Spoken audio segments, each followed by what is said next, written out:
Que venham os biblistas e tentem me explicar Gênesis 13, 7. E houve uma briga entre os pastores do gado de Abrão e os pastores do gado de Ló.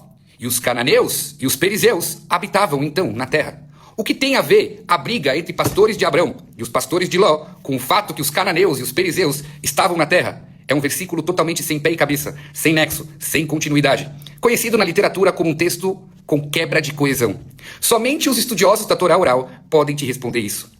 A briga entre os pastores de Abrão e os pastores de Lot se dava porque os pastores de Lot aravam em campos alheios. Já os pastores de Abrão repreendiam os pastores de Lot, alertando que isso é roubo. Os pastores de Lot respondiam argumentando que a terra de Canaã pertencia a Abrão, e Lot, como sobrinho, tinha direito sobre essas terras. Já os pastores de Abrão responderam para esse argumento, que a terra havia sido de fato prometida a Abrão, mas ela efetivamente ainda não foi dada a Abrão, e portanto era roubo. Agora, vejamos a compreensão do versículo que mencionei acima.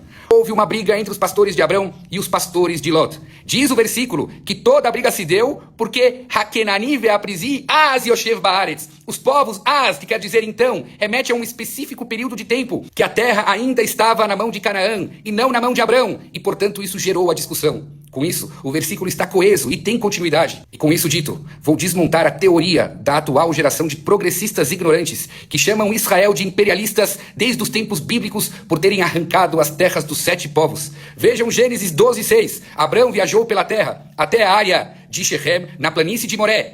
De novo essa palavra, remetendo ao período daquela época. Os cananitas estavam na terra de Canaã. Esperem, se naquela época a terra estava com os cananeus, com quem estava a terra de Canaã antes dessa época? Ou seja, logo após o dilúvio, no início da reconstrução do mundo. A resposta é, estava com Shem, filho menor de Noé, pai dos hebreus. Mas então, o que aconteceu? Shem perdeu as terras para os cananeus, que usaram a força contra ele na geração pós-diluviana. Isso explica porque em Gênesis 12, 7, logo após o versículo dizer que então, naquela época, Canaã estava nas mãos dos cananeus, Deus em seguida aparece para Abrão e diz, não se preocupe, essa terra será dada a você. Ou seja, você vai recuperar essa terra de volta para a sua descendência. Mas até isso não acontecer, a terra ficará no domínio dos cananeus, e por isso da briga entre os pastores de Abrão e os pastores de Lot. E com tudo isso explicado, quando posteriormente, na época de Josué, a terra volta para o povo de Israel, após eles expulsarem os 7 povos, a terra então volta ao seu dono original. Shem, filho de Noé, pai dos hebreus, o verdadeiro detentor da terra de Canaã, que herdou isso de seu pai Noé após o dilúvio. A sabedoria da Torá oral está em trazer, nos mínimos detalhes, os acontecimentos bíblicos daquela época, sempre adjacente às palavras da Torá de forma minuciosa.